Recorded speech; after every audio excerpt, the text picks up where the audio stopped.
She said she was asleep, but her AirPods location showed a hotel across town. We've shared locations since the pandemic. Wrong word.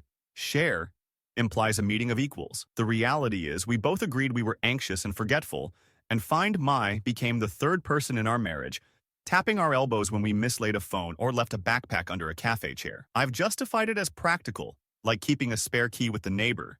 And if I'm being honest, it's also a neurosis I've domesticated. Years ago, I dated someone who turned working late into a nocturnal sport. Since then, I've taught myself to worship at the altar of verifiable facts. Sons of betrayal become archivists. It's an equation carved somewhere in me. And now, an AirPods ping near a hotel at a time that lives in the blank middle of the night. The apartment had that drawn-in aquarium hush, all the sounds of the city muffled by the double glazing we couldn't afford but bought anyway. I held my breath and tapped into the device list. iPhone of Lena, not reachable. Last online 9 hours ago. Apple Watch of Lena, with you. AirPods of Lena, last seen near Riverside Hotel. The map was an indifferent liar. I knew that. AirPods don't broadcast their location the way a phone does. They rely on the network of other iPhones passing nearby and whispering, "I see them." Sometimes you only get the place where they were the last time a stranger's phone walked past. Sometimes they hop with someone and then stop hopping because the someone went into a dead zone. I told all this to myself like a bedtime story for an adult who's forgotten how to sleep. I lay there and counted the seconds between my heartbeat and hers. When you love someone, you make a religion of small noises. Hers has a melody I know backward. The catch when she's about to dream. The deeper exhale when the room is cool and she's buried under the duvet. If I woke her now, how would I phrase it? "Hey babe, weird thing, your AirPods think they're having an affair." The way she would blink, the way her face would fix itself into that careful, level look she uses with clients and me when I'm not being reasonable. I could survive that, I guess, but I couldn't survive being wrong and making this into a story neither of us could unhear. So I lay still and let the prosecutor and the priest inside me argue. At 2:03 a.m., I refreshed, and the dot didn't move. The circle of uncertainty narrowed a little. 20 meters now, like the map was clearing its throat too. I zoomed way out, saw our neighborhood shrink, the river become a ribbon, the city a layout on a magazine spread. No matter how much I zoomed, there was always the same problem. The dot was not beside our bed, where her bag usually lay slumped like a tired dog. I got up, slow, careful not to shift the mattress, and in that parsimonious pool of phone light I checked the hooks by the door. The little dish where we keep keys, the chair where coats go to learn entropy. Her tote was there, the blue canvas one with the pin that says, "Be kind, but assertive." I rummaged like a thief. No case, no pods. Her work backpack was under the desk. I unzipped the front pocket like I was disarming something. Charger cables, a sketchbook, a half-melted lip balm with a strawberry printed on so faded it looked like a bruise. No case. I told myself there was a perfectly boring reason. She'd left them at the studio. She'd tossed them in a jacket I had no business in. They were in the car. They were at her mother's. They were a ghost folded in two yesterday. I set the phone down and sat on the rug, because sitting on the rug in the dark has become my version of taking a lap. It cools you with the understanding that you are a person who owns a rug, and therefore has a life and therefore should not invent catastrophes out of vagaries. The rug did not answer. Neither did Find My. It kept the dot where it was, at the Riverside Hotel, an address I could now have written from memory on the back of a napkin in a hurricane. At 3:10, I gave up on sleep in the sanctimonious way that only insomniacs do. I made tea I didn't want and scrolled through news I didn't need. Every few minutes I refreshed the map. The dot didn't move. Once, at 3:44, it winked out completely and my heart did a dive bomber thing. And then it winked back in with the same tone as before. I read a forum post about someone whose AirPods spent a week in a UPS distribution center and kept visiting weird neighborhoods the whole time. I read another about location drift near tall buildings. I read none about the Riverside Hotel, which, in my head, acquired all the attributes of a place for clandestine smiles. When dawn finally smeared the windows gray, Lena rolled over and pulled my arm around her waist the way she does when she knows the world needs to be kept at arm's length for a few more minutes. She's warm in the morning, markedly warmer than me, like she internalizes night and converts it to heat. She made a little sound, contentment, or a question, and I swallowed the truth that had been bouncing around my mouth for 3 hours. "Hey," she said eventually, a soft, scratchy vowel. "You're up early." I kissed the back of her neck and said something about a deadline, and she made a sympathetic noise I didn't deserve. In the kitchen, the sun found the dust we pretend not to have. I cracked eggs too loud and butter hissed a reprimand. Lena patted in with her hair, a storm over her shoulder. Took in the fact that I'd made breakfast like I was either sorry or in love, both true, and smiled. "Hero," she said, and kissed my cheek. We ate like we lived in a commercial. The script said, a married couple beginning a day. The subtext was a field of tripwires only I could see. I waited for an opening that would not make me sound like a surveillance drone wearing sweatpants. Hey, I said at the sink, when plates were already soaking and the day had begun to unfurl its list. You see your AirPods lately? I let my voice land somewhere between casual and actually casual. She paused, scraped a crumb with her finger. Yesterday? She said. Maybe the day before? Why? Just haven't seen them around, I said, and pretended to check a calendar on the wall we don't have. She made a face like she was searching a mental shelf. Maybe in the other tote or at the studio. I was dead last night. I crashed at like 10. I didn't even do my skincare. She said that last bit like a confession that should carry weight. You conked out, I confirmed, both as fact and an incantation against the green dot in my pocket. She moved off to shower and I stood there with my hands in gray water that lost its heat a minute ago. Thinking about the word crashed, the way it implies a falling that you don't brace for. I thought about how easy it would be to say, weird. The app says your AirPods were at the riverside. I thought about the feeling, gone already, but dangerous, of being the one with a powerful secret. Then I dried my hands, went to the bedroom, and opened her tote again. Slower this time, as if speed had been the problem. It wasn't in there. I checked the pockets of her coat, the one with the ridiculous fluffy collar that I call her Russian oligarch jacket, even though she tells me to stop. Nothing. When she came out with steam ghosting off her shoulders, towel wrapped high like a crown, I had to choose what kind of person I was going to be by 9 a.m. You tell yourself that big decisions arrive with trumpets and banners. They don't. They arrive as a phone screen you slide into your pocket when someone you love walks into the room. So I slid it away, and I smiled. And I said, do you want me to drive you, or are you okay on the bus? She said she'd grab the bus. She had headphones in her desk anyway. You're sure? I asked. I'm sure, she said, and kissed me again on that same spot on my cheek where love lands like a target. When the door clicked behind her, I finally pulled the map back up. The dot was still at the hotel, serene and undeniable as a saint. I didn't even try to work that morning. The spreadsheet sat open, taunting me with its empty cells, while my cursor blinked in judgment. All I could think about was the damn green dot. It hadn't moved since the night before, still frozen near the Riverside Hotel. At 10 a.m., I gave up pretending and grabbed my jacket. Quick errand, I texted Lena, lying with the speed of someone who had rehearsed this 100 times in his head.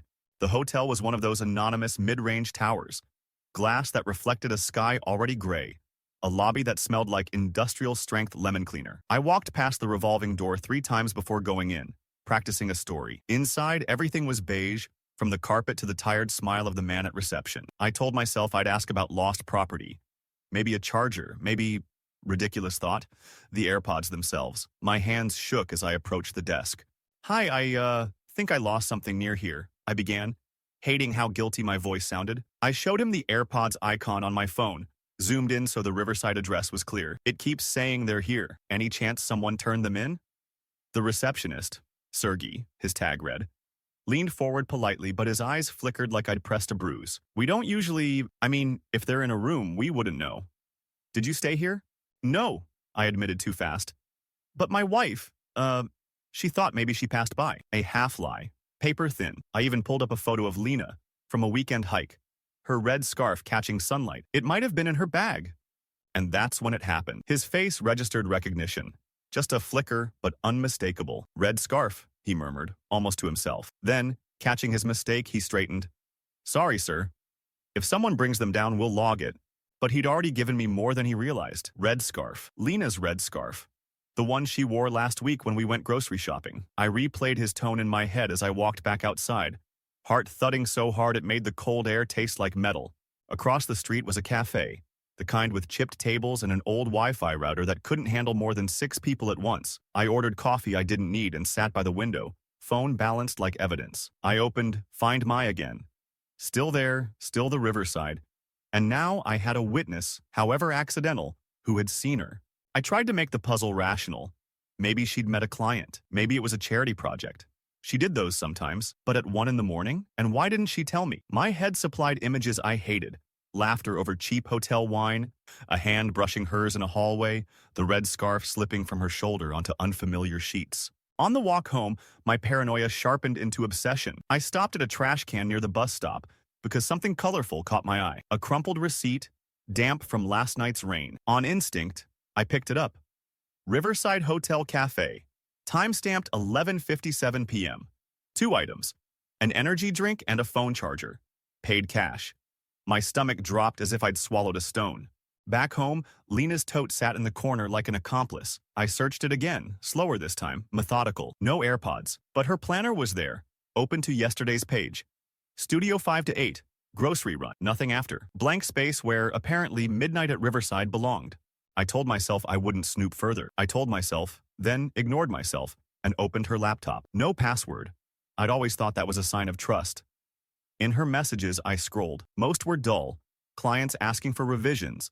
Group chats about brunch. Then one name froze me. Dimitro, a colleague, I remembered, from her design firm. Their chat wasn't long, but the emojis, the winking faces, the inside jokes about deadlines, felt wrong. Too casual. Too warm. I closed the laptop like it had burned me. In the mirror above the desk, I barely recognized my own expression. Paranoid. Wild-eyed. But the prosecutor inside me was already calling witnesses. The red scarf, the receipt, the late-night messages, all pointing to the same verdict. When Lena came home that evening, humming as she unzipped her jacket, I felt the weight of it pressing against my ribs. She kissed my cheek and asked about my day, and I couldn't answer without my voice cracking, so I just said, "Fine," and all I could think was, at some point, I have to put this in the open. The problem was, I didn't know whether I'd be starting a conversation or detonating a bomb. I lasted until dinner before I cracked. We were eating pasta, steam fogging the cheap glasses we got from IKEA when I blurted it out. Not even gracefully, just, "Where were you last night?" The fork froze halfway to her mouth. "What do you mean?" Her tone wasn't defensive yet, just cautious. I shoved my phone across the table, the map already open. The Riverside Hotel pulsed in green. "Your AirPods were here. At 2 in the morning. I checked a dozen times. Don't tell me they weren't." She blinked at the screen, then at me. For a moment, she looked like she'd been caught doing something illegal. But then her expression flattened into something scarier, practiced calm. "They must have been in my other tote. I don't know. Maybe I left them somewhere. They weren't in your bag this morning." They weren't anywhere in the apartment. "And don't act like it's just a glitch. I went there. The receptionist remembered your scarf. I found a receipt from last night. You were there." My voice climbed with each word until it cracked. Her chair squeaked as she leaned back. "You went there?" she said, slow, like testing the edges of glass. "You went to a hotel to investigate me?" "I had to," I snapped. "You lied. You said you were asleep. But the AirPods don't lie, Lena." Her laugh was sharp, humorless. "So now I'm on trial? You, with your phone apps and receipts from trash cans? Do you hear yourself?" "I hear the truth you won't say," I shot back. The silence that followed was worse than yelling. She stared at me with eyes I'd never seen on her face before. Cold, appraising, like she was deciding something permanent. "You think you've solved it? Then what? You expect me to confess to some affair just because your paranoia found a map dot?" "I expect honesty," I said, though my voice cracked. "I expect you to not sneak out to a hotel in the middle of the night and pretend you were asleep next to me." Her jaw clenched. For a moment, I thought she would break. Spill something. Anything. But she just said, "I can't tell you." That gutted me more than a denial. "Can't or won't?" "Both," she said flat. "It's not about you. It's not my story to tell." I stood so fast the chair legs shrieked against the floor. "Not about me? You disappear to a hotel at midnight and lie to my face, but it's not about me?" She flinched at the volume, then drew herself up. "What's really not about you is my privacy. You think love means surveillance. You think trust means rummaging through my bags and showing strangers my photo like a detective chasing a suspect." The heat in my chest boiled over. "So I'm the villain here? You, sneaking around? And I'm the problem because I don't sit quietly while you treat me like an idiot?" Her face shut down completely. She rose, gathered her plate, and carried it to the sink without another word. The clang of ceramic was louder than any fight.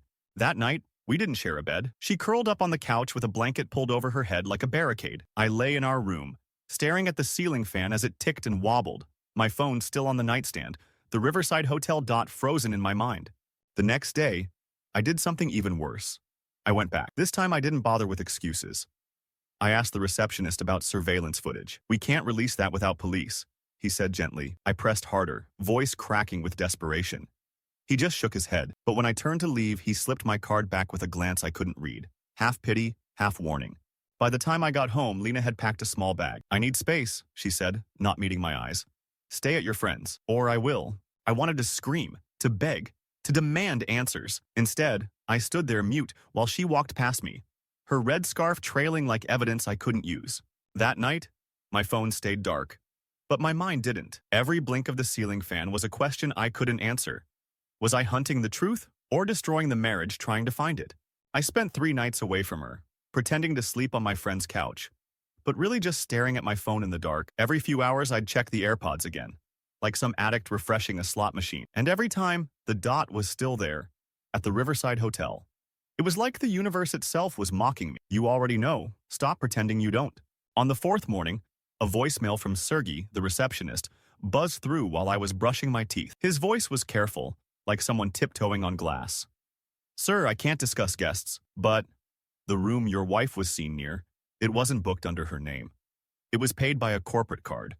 Some kind of charity foundation. Then silence. No explanation. Just a door cracked open and slammed shut again.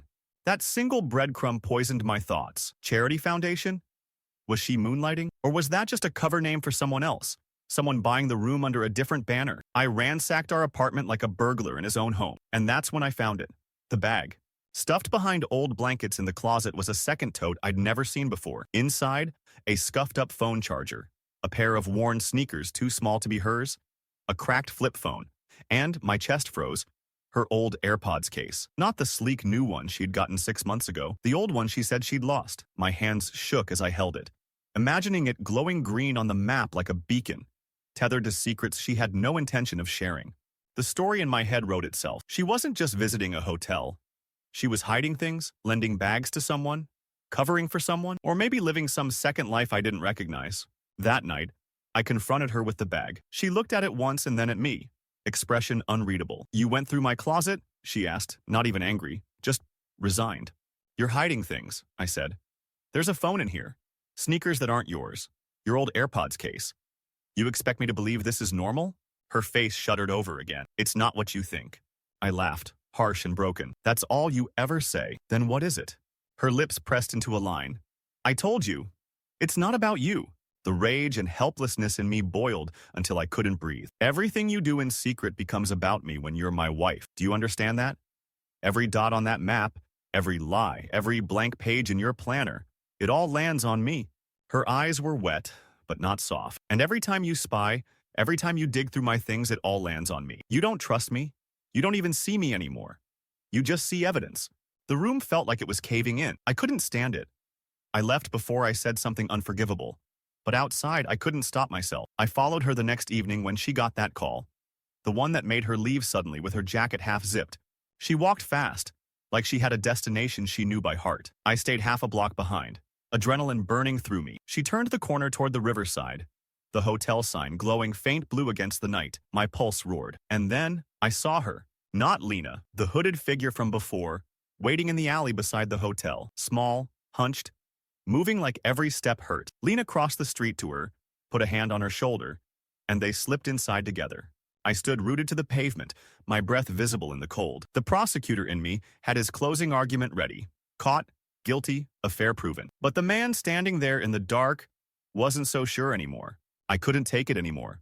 I darted across the street and caught the lobby doors before they shut. The smell of disinfectant hit me as I scanned the space. Lena was there by the elevators, her arm around the hooded figure I'd seen outside. My heart was pounding so loud I thought everyone could hear it. Lena! My voice came out sharper than I intended.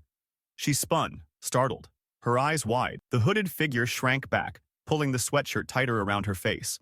And then I saw the small hands, the bruises half hidden under the sleeve. Not a man, a woman. Lena stepped forward like a shield. What are you doing here? Her voice was low, urgent, protective. What are you doing here? I snapped. Who is she? Why are you meeting people in the middle of the night at hotels? The girl's eyes filled with panic. She whispered something to Lena I couldn't catch. Lena tightened her grip, glaring at me like I was the threat. Don't take another step. I froze. For a moment, I thought she was scared of me. Then Lena sighed, her whole frame sagging with exhaustion. She's not who you think, and this isn't what you think.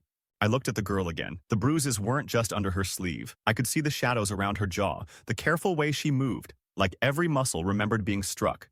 She's leaving someone, Lena said quietly. Someone dangerous. I help women get out. Sometimes that means a safe night in a hotel. Sometimes that means lying about where I am. Because if their abusers knew, she shook her head. Do you get it now? This is bigger than you. The floor seemed to tilt under me. All those nights of suspicion, the receipts, the scarf. The story I'd been writing in my head was wrong from the start. So the AirPods. I gave her my old bag, Lena said, her jaw tight. with my old case in it, so she'd have a charger. I didn't realize it was still pinging. That's why you saw it here. I stared at the girl, who was staring at the ground like she wanted to vanish. And Dimitro? I asked, my voice cracking. Her eyes flashed. He's helping with grant applications for the shelter. We joke about fonts, Alex. That's the kind of affair we're having. Shame flooded through me, hot and choking. I wanted to sink into the beige carpet and disappear. Why didn't you tell me? Because it's not mine to tell, she said. These women risk everything to get out. You think I can come home and say, hey, honey, I just walked someone out of hell today? Her voice broke for the first time. I lied to protect her, not to hurt you. I couldn't find words. I felt like every accusation I'd made was carved into the walls, and the girl was hearing them too, carrying my cruelty with her on top of everything else. Lena took her upstairs. I stayed in the lobby, my legs numb, watching the elevator numbers tick higher. For the first time in days, I didn't feel like a detective. I felt like the villain. When Lena came back down from the elevator that night, I was still in the lobby, slumped in a chair like a man who'd just had the air punched out of him. She didn't speak at first. She just looked at me, her arms folded, her face tired in a way that had nothing to do with me and everything to do with the weight she was carrying. I don't know if you'll ever believe me now, she said quietly. But what I told you upstairs was the truth. This is the work I do when no one's watching. It's dangerous for the women if word gets out. And dangerous for me if I tell the wrong person. That's why I didn't say anything. That's why I lied. Her honesty sliced deeper than any denial would have. I wanted to tell her I believed her, that I understood. But how could I? After the way I'd torn through her things, accused her, spied on her every move. I destroyed something, didn't I? My voice was hoarse. I thought I was protecting us, but I was just suffocating you. She sat across from me, her scarf falling loose around her neck. You didn't just destroy something. You made me afraid of you, Alex. Not because you hit me, not because you shouted, but because you stopped seeing me. You only saw the dots and receipts and theories. You turned me into evidence. The shame of it pressed down so heavy I could barely look at her. I don't want to be that man. I swear to you. I'll get help, therapy. I'll delete the tracking. No more snooping, no more checking. You don't owe me every detail of your day. Her eyes softened a fraction, though her guard didn't drop. If you mean that, it's not just words. You need to prove it. By letting go, even when it burns. So I did. The next morning, I sat with her and removed her devices from my Find My list. Watching them vanish from the screen felt like freefall. My chest screamed at me to keep the safety net, but I clicked confirm. Over the next weeks, I went to therapy. I spoke the words I'd never said aloud. About the ex who'd cheated, about how I thought vigilance was the same as love. My therapist said something that stayed with me. Control isn't protection, it's fear, dressed up as responsibility. Lena stayed cautious around me. She'd leave late sometimes, say she had work. I didn't ask more. I clenched my fists until my nails dug into my palms, but I didn't follow her. And slowly, she began to let me back into her orbit. One evening, months later, she handed me a small box. Inside was a new AirPods case. On the back, engraved in small letters, "Trust isn't an app. It's a choice." I laughed, choked on it, and cried all at once. "Do I get another chance?" I asked. She looked at me for a long time, then nodded. "But not an infinite number. Trust is fragile, Alex. Don't forget that." Now, when I lie awake at night and my phone buzzes with some meaningless notification, I leave it face down. I don't chase dots on a map anymore. The only map I trust is the rise and fall of her breathing beside me. The sound of someone who, despite everything, decided I was still worth one more try.